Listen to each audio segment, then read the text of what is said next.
আসসালামু আলাইকুম। S N রোজি cooking চ্যানেলে সবাইকে স্বাগতম। চলে আসলাম মজাদার একটা পাকোড়া রেসিপি নিয়ে। সঙ্গেই থাকুন, দেখতে থাকুন।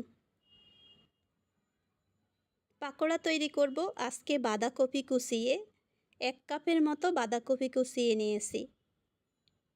সঙ্গে দিব 1 টুকরা লেবু। যেহেতু বাঁধাকপিটা একটু হালকা মিষ্টি হয়, তাই 1 টুকরা লেবু দিয়ে এটাকে ব্যালেন্স করে নিচ্ছি। সঙ্গে দিচ্ছি কাঁচামরিচ কুচি।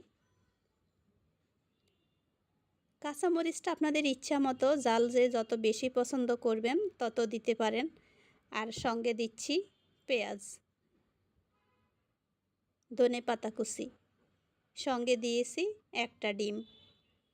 চাইলে কিন্তু বাড়িয়ে কমিয়ে নেওয়া যায়। যদি ডিম না দিয়ে করেন তাতেও চলবে, আর যদি আরেকটা দিয়ে থাকি সেটাও কিন্তু চলবে। স্বাদ মতো লবণ, এখন দিয়েছি চাট মশলা।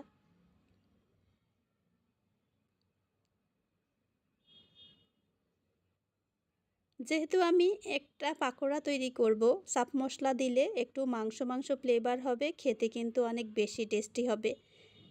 সবগুলো উপকরণ একসঙ্গে ভালো করে একটু মথে নিয়েছি, যাতে করে একটু সফট হয়ে গিয়েছে। সঙ্গে এখন বেসন দিয়ে ভালো করে মেখে নিচ্ছি।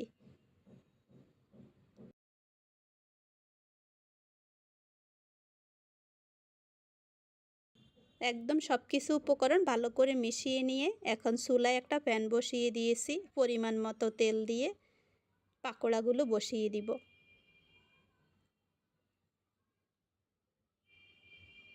যদি এটাকে ডুবো তেলে ভেজে নিতে পারেন তবে আরেকটু ভালো হয়। আমি অল্প তেলে খাবো, তাই আমি অল্প করে তেল দিচ্ছি।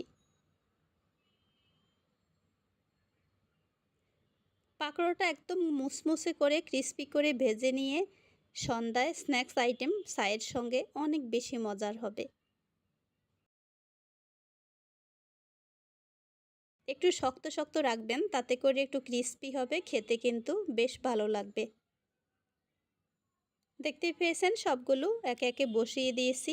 এখন আমি চুলাটাকে একটু মিডিয়াম আঁচে দিয়ে এটাকে ব্রাউন কালার করে এপাশ ওপাশ উল্টে পাল্টে ভেজে নিব।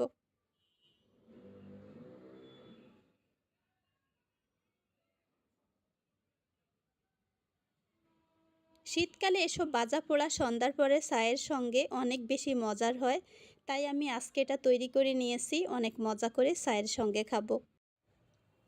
একে একে সবগুলোকে একদম ব্রাউন কালার করে ভেজে নিয়েছি। দেখতেই পেয়েছেন কত সুন্দর হয়েছে। এই হচ্ছে পাকোড়ার ফাইনাল লুক। দেখতেও অসাধারণ হয়েছে, খেতে কিন্তু অনেক দুর্দান্ত হয়েছে। আমরা এরকম ভাজা পোড়া সন্ধ্যার পরে একেবারে খুব সহজে পাকোড়া তৈরি করে খেতে পারি। নতুন আরেকটা রেসিপি পাওয়া পর্যন্ত সবাই অনেক বেশি ভালো থাকেন। আল্লাহ হাফিজ। আসসালামু আলাইকুম।